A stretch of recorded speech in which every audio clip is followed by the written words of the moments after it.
साबिक सिफारतकार और आलमी अमूर के माहिर नजमुल साकिब साहब आज हमारे साथ मौजूद हैं। अस्सलाम वालेकुम नजम साहब, बहुत शुक्रिया आपके वक्त का। सर, ये कहिएगा कि अक़वाम मुत्तहिदा की जनरल असम्बली ने गजा में जंगबंदी से मुतल्लिक करारदाद मंजूर की है, मगर इसराइल ने इस करारदाद को बमों से उड़ा दिया है। इसराइल ना किसी कन्वेंशन, ना किसी करारदाद, ना ही किसी मुतालबे को भी मानने के लिए तैयार है। इसराइल के सामने अक़वाम मुत्तहिदा भी बेबस नजर आता है। इसराइल इतना मुंहजोर कैसे हो गया है सर?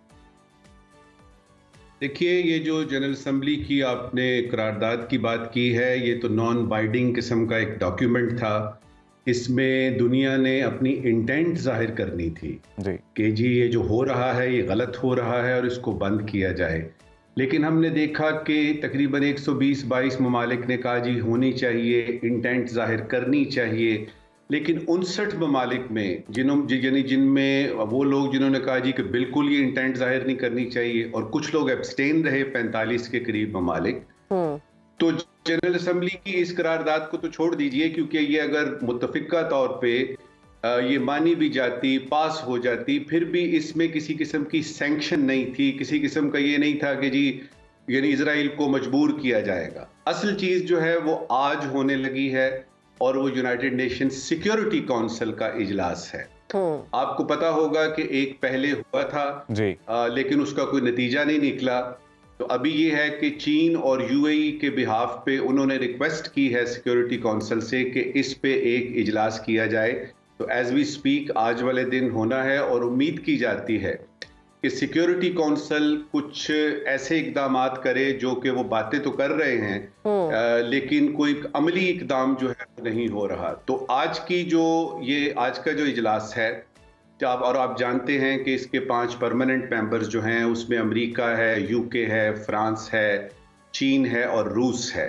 अब चीन और रूस जो हैं वो किसी वजह से एक तरफ हैं, तुर्की और ईरान जो है वो बड़े मजबूत और बड़े स्ट्रॉन्ग वर्डेड जो है उनकी स्टेटमेंट्स आ रही हैं। लेकिन फैसला अगर आज ये होता है कि जी जंग बंदी होनी चाहिए, तो मुझे नहीं लगता कि Israel United nation security council की सर, ये जो इजलास की आप बात कर रहे हैं चाइना और यूएई के बिहाफ पे अब दोबारा से होने जा रहा है, अगर इसको वीटो कर दिया गया किसी की जानिब से तो फिर? वीटो बिल्कुल अमेरिका आराम से वीटो कर सकता है। देखिए, ये जो यूनाइटेड नेशंस का सिस्टम है ना, ये वो पिछले दिनों बड़ा वायरल हुआ था या सोशल मीडिया पे कि जी यूनाइटेड नेशंस एक यूजलेस ऑर्गेनाइजेशन है। मेरा व्यू थोड़ा सा मुख्तलिफ है इससे। मेरे ख्याल में ये यूजलेस नहीं है, ये यूजफुल है, लेकिन उन लोगों के लिए जो ताकतवर हैं, उन लोगों के लिए जो कि जालिम हैं। तो जिस तरह हमने अफगानिस्तान में देखा, इराक में देखा, अचानक इजलास होता है, अचानक होता है जी बिल्कुल हमला करना चाहिए, और साथ ही अगले मिनट में हमला शुरू हो जाता है। देखिए, ये वक्त बातें करने का नहीं है, ये तकरीरें करने का नहीं है, रोने पीटने का भी नहीं है कि देखिए जी क्या जुल्म हो रहा है, ये वो हो रहा है। हर एक मुल्क ने, और ये जो OIC की अभी आप बात कर रहे थे, बिल्कुल ठीक बात है, इसको जरा बीच में से निकाल दीजिए। ये तय है, ये बिल्कुल ठीक बात है कि OIC बनी ही इसलिए थी कि अल-अक्सा मस्जिद में जो है वो उसकी बेहुरमती होती है, और तमाम मुस्लिम ममालिक जो हैं वो लाहौर में इकट्ठे होते हैं और OIC बनती है।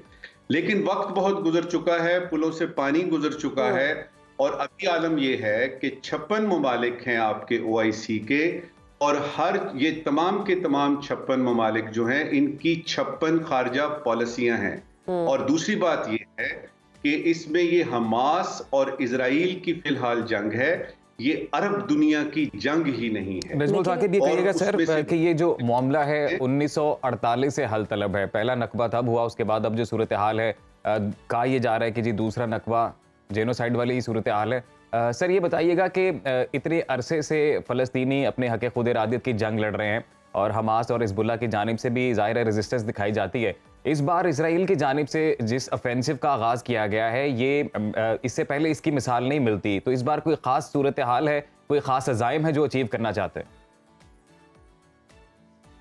देखिए, एक ऑस्ट्रेलिया में जू है, उसका नाम है एंटनी लुइंस्टन। वो ये कहता है, उसने किताब लिखी है द पैलेस्टाइन लेबोरेटरी, और दुनिया उसके इस किताब पे जरा बड़ी तवज्जो से देख रही है। उसमें उनका दो बातें उन्होंने मेन की हैं। पहली ये की है कि इजराइल जो है वो चूंकि टेक्नोलॉजी में बहुत ज्यादा आगे चला गया है, दुनिया का शायद नंबर 1 मुल्क है, तो उसने अपने state of the art tools बेचने हैं, वो जिसमें आपके फेशियल रिकग्निशन, आपके जो टूल्स हैं या ये जो आर्सनल है, ये जो एम्यूनिशन है, और वो बताना और दूसरा पॉइंट उसमें उसने ये बताया है, वो खुद भी ज्यू है, याद रहे, ऑस्ट्रेलिया सिडनी में रहता है। उसने बताया कि जी क्यों ये सारा कुछ जो है एकदम से क्यों नहीं सारे फलस्तीनी खत्म किए जाते, एकदम से गजा पे क्यों नहीं कब्जा पाया जाता। उसकी वो दलील देता है, वो ये कहता है कि इजराइल इस यानी जो अपने टूल्स बेचना चाहता है, जो अपने आलात बेचना चाहता है, वो बताना चाहता है कि ये बैटल टेस्टेड हैं। तो वो सारे के सारे जो इस वक्त हो रहे हैं फलस्तीन पे, ये जो वो फुटेज बताता है कि देखिए जी, अगर आप ये खरीदेंगे मुझसे, हमसे खरीदेंगे, तो इस तरह से ये जंग में इस्तेमाल होते हैं और ये इसका नतीजा निकलता है। ये किताब इस वक्त जो है वो बड़े यानी शौक से और गौर से देखी जा रही है। इन चीजों की यानी ये साजिशी थ्योरी भी हो सकती है, लेकिन एक ज्यू क्यों लिखेगा ये, और उसने दलीलों के साथ बताया है कि फलस्तीन को लेबोरेटरी बनाया गया। बिल्कुल ऐसा ही है सर। इसराइली वज़ीर आज़म ने ऐलान किया है कि जंग का दूसरा मरहला शुरू हो गया है, गजा में सहूनी फौजें दाखिल हो चुकी हुई हैं। साथ ही सहूनी वज़ीर आज़म ने हमास की जानिब से शदीद मज़ाहमत और मुश्किलात का भी एतराफ़ किया है। गजा में ज़मीनी लड़ाई अगर होती है और इसराइल को ये कितनी महंगी पड़ सकती है। दूसरा आपने बात की थी कि अभी तक मुस्लिम उम्मा इसलिए नहीं बोल रही क्योंकि ये जंग जो है ये अरब दुनिया की जंग नहीं है। अगर ये ज़मीनी कार्रवाई आगे बढ़ती है, ईरान आता है, चाइना आता है, रशिया आता है, तो फिर मुस्लिम उम्मा दूर नहीं है उनके लिए भी। पहली बात तो ये है कि ये जो आपने ज़मीनी और फ़ज़ाई का पहले जिक्र किया था वो बिल्कुल ठीक था, ये ऑलरेडी शुरू हो चुका है।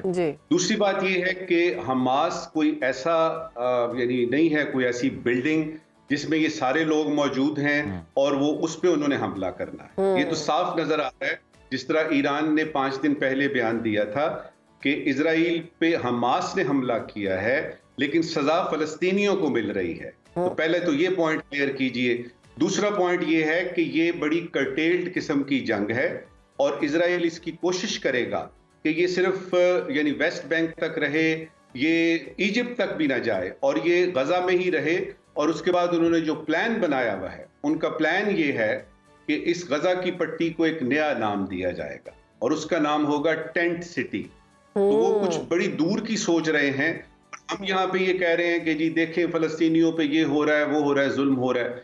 जो बयानात तुर्की से आ रहे हैं वो जरा थोड़े से तशवीशनाक हैं और उसमें ये लगता है कि अगर कुछ दिन और चलते रहे ये, तो शायद तुर्की की तरफ से कोई हो। और ईरान तो पहले ही कह चुका है कि इजराइल जरा देख ताक के करे, कोई नया महाज ना खड़ा हो जाए। दुनिया भर की कोशिश ये है, पूरी दुनिया की कोशिश ये है कि जंग आगे ना बढ़े।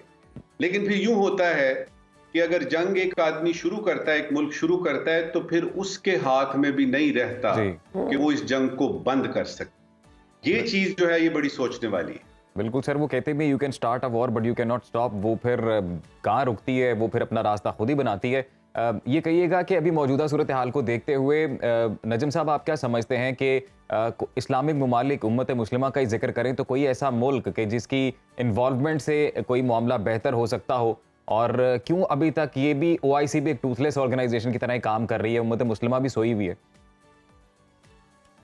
एक मुल्क ऐसा है जिसने माजी में भी किया और अभी भी वो कर सकता है, और अगर वो खुला के सिद्के दिल से अच्छी इंटेंशंस के साथ मैदान में आए तो शायद इजराइल और हमास की जंग बंद हो सकती है। वो है मिस्र। क्योंकि एक तो हमसाया है, लेकिन हमने ये देखा कि जब शुरू में फलस्तीनी वहां पे जाना चाहते हैं कि जी हम महाजर हैं, हमें कबूल कीजिए, तो इजिप्ट ने इनकार कर दिया। दूसरा फैक्टर ये है कि इजिप्ट इजराइल को तस्लीम कर चुका है। मिस्र उन यानी ममालिक में से है, UAE समेत और सूडान और ये सारे मोरक्को वगैरह, जिन्होंने के इजराइल को बहैसियत एक मुल्क के रियासत के तस्लीम कर लिया हुआ है। तो आपका ये सवाल कि कौन सा मुल्क है जो कर सकता है, वो इजिप्ट है। लेकिन देखे ना 7 अक्टूबर से कितने दिन हो गए, अभी कुछ 23-24 दिन हो गए। सर इजिप्ट तो अपना बॉर्डर भी नहीं दे रहा रेफ्यूजीज को, और वो अभी तक हमें उधर से कायरो से कोई ऐसी चीज नजर नहीं आ रही।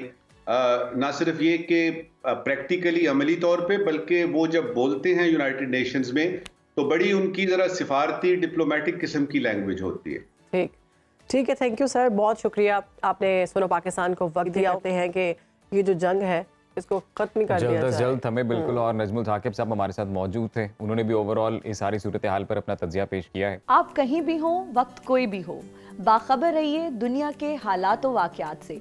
अभी सब्सक्राइब कीजिए सुनो न्यूज़ के यूट्यूब चैनल को और क्लिक करें बेल आइकन को, ताकि आप हमेशा बाखबर रह सकें।